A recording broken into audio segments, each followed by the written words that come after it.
Season 2 of Invincible just came to an end, and all I can say is that season was wild. We saw Omni-Man come back with the new purple kid who he left Mark and his ex-wife Debbie to take care of. Then we watched the Guardians of the Globe on Earth get unalived one by one by the lizards, only to find out that all 3 of them survived. One thing I really loved about this season is the focus on Mark's improvement and the battles he's been allowed to fight. Mark vs. Anissa was the first time I saw Mark and the other Viltrumites as Dragon Ball level characters that can do some real serious damage. Mark's biggest issue in the series so far has been him holding back because of his own fears, mainly because of his fear of turning out just like his father. The trauma Mark experienced back in season 1 at the hands of Omni-Man causes him to pull his punches in combat so he doesn't end up turning out just like him and causing so much destruction. And we may have never seen him grow past this fear if it weren't for the actions of Angstrom leaving. Angstrom's fight with Mark elevated the series to heights it's never seen before by forcing Mark to use his full strength once Angstrom threatens Debbie and Mark's brother Oliver. This forces Mark into a situation where he has to go all out, and it allows us to finally see just exactly what he's really capable of. And it also gives us a glimpse into all the other franchises that are now canon to the Invincible universe, as Angstrom uses his dimension hopping power to send Mark to visit Agent Spider, the Fortnite universe, Batman, and even The Walking Dead. My favorite of these has to be the Agent Spider and Walking Dead references. Obviously they couldn't use the real Spider-Man for these scenes due to copyright restrictions, and I obviously respect that. It's definitely not the crossover we wanted. I mean, I know that we all wanted to see Peter Parker Spider-Man in a tag team scene with Invincible, mainly because these characters have too much in common. I for one have always considered Invincible to basically be Peter Parker with Superman's power. So that was a cool reference, but the one I'm mainly focused on is The Walking Dead. As a massive Walking Dead fanboy, and with Stephen Yeun being the one to both voice Mark Grayson and play Glenn Reed, I would love for some kind of fan service in the next season for The Walking Dead fans. Maybe we'll get to see Invincible visit a reality where Glenn has a happy ending and Rick's group never ran into Negan. I think a meta fan service moment like that would genuinely come full circle for everything that Kirkman has created so far, and I would love it a lot. However, Mark ends up making the ultimate choice by ending the life of Angstrom to protect his family, something that nobody can blame him for, and ends up stuck in a deserted dimension with absolutely no way to get home. He ends up being saved by an older version of the Guardians of the Galaxy, accompanied by Eve, who finally confesses her feelings directly to Mark. And the only complaint I say I really have for season 2, how long it took us to get to this revelation of Mark possibly having feelings for Adam Eve. I mean, it's something they've been hinting at for the entirety of the series so far, and the issue between the two seems to have always been bad timing. But Mark and Eve is something that the majority of the fanbase have been waiting to see happen ever since the show began, and it definitely appears that these two have the most compatibility and would definitely be the best couple in the franchise. However, Mark's relationships with Amber took the main focus this season, and the two decided to break up while still remaining on good terms with one another. I personally really wanted Amber and Mark to work out. I was one of those who didn't like how Amber was portrayed in the show's first season for very different reasons than much of Amber's haters. However, I feel that a lot of her character was corrected in season 2, and you can tell that the creators didn't want her to come across as hated, or at least not as hated as she was the first time around. However, her concern of her body basically being too fragile for her to comfortably be dating someone who's constantly dealing with planetary threats like Invincible was a very realistic approach to how being a superhero's girlfriend could really go. Not everyone's going to be willing to put up with all that danger. The last scene of the final episode of season 2 shows a conversation that many comic readers were waiting to see between Omni-Man and Alan the alien while within the Viltrumite prison. And here Omni-Man makes a comment that in my opinion solidifies him as the most evil superhero in animated history.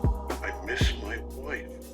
Boy, if you don't— how does he seriously think he's allowed to say that he misses his wife after almost beating their only child to death, taking the lives of thousands of innocent civilians, and cheating on her with a bug alien from another planet that he also had a kid with and forces her to raise? I know that this is just adapting a scene directly from the comics, but Omni-Man is not redeemable in my eyes, and he never will be. He's the only character in the story I feel has had ample time and multiple chances to see the error of his ways, and by the time he starts to turn himself around, it's just too late. I don't believe that he's worthy of redemption, and I'm definitely going to be very upset if he ends up getting back together with Debbie, although I'm certain that's going to happen. I just don't think he deserves it. But Mark deserves some form of peace of mind, and I definitely hope he's able to find it in the show's next season. There's still a few plot lines that hadn't really been resolved at the season's end, and there's definitely still more villains lurking around that Mark and the other heroes of Earth will have to deal with. Anissa warns Mark of the arrival of Conquest, another much more brutal Viltrumite that Mark ends up fighting in the comics, and that is the season 3 moment that I'm definitely most hyped for. I believe that the rest of the show from this point will show us the the true potential of Mark and the other full power Viltrumite. I also pray that the next season will show us the official beginning of Mark and Eve's relationship as more than friends, and we should also see Mark's brother Oliver rapidly growing older, since his Thraxan DNA will definitely start to show him increasing in age. The other reality versions of Mark are perhaps the most terrifying threat lingering within the Invincible multiverse, especially since it appears that our Mark is the only one of them that is actually a good person, which just speaks volumes to how amazing of a character he truly is. Despite all of his traumatic struggles and all the abuse he's endured during his time as a hero, he still defies his Viltrumite heritage and refuses to give away his humanity, something that literally every other version of him couldn't do. Mark is truly invincible, and let's have faith that the animators are invincible as well, so it doesn't take us another decade for us to see the new season of the show. I genuinely believe Invincible should be the most popular show out right now, and the only thing that's holding that back from being a reality is that 4-month hiatus that did way more harm than good for the series, and the hype that it had built up over the 2 years it wasn't airing. Adding another break after that already massive wait time definitely wasn't the go-to move in this generation of low attention spans and endless access to information. The only way I can see this series returning to its former hype and glory is if the 3rd season gets released sometime near the end of this year or the very beginning of 2025. Otherwise, the likelihood of Invincible seeing through to the end of its comic book timeline on screen isn't very likely. But that is just my opinion. Please let me know, what did you think of Invincible's 2nd season? Comment below and let me know what storyline you're most excited to see. Leave a like on the video if you enjoyed it, and if you want to, please consider joining my Discord server where we do weekly cash giveaways and events with prizes. Thank you for watching. I love and appreciate you all, and I'll see you in the next video. Sunguy signing off.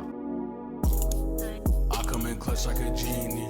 Don't talk unless you need me. You talk too much, you need it. All of my bitches look like models. She in love with me. When we link, it's flashing.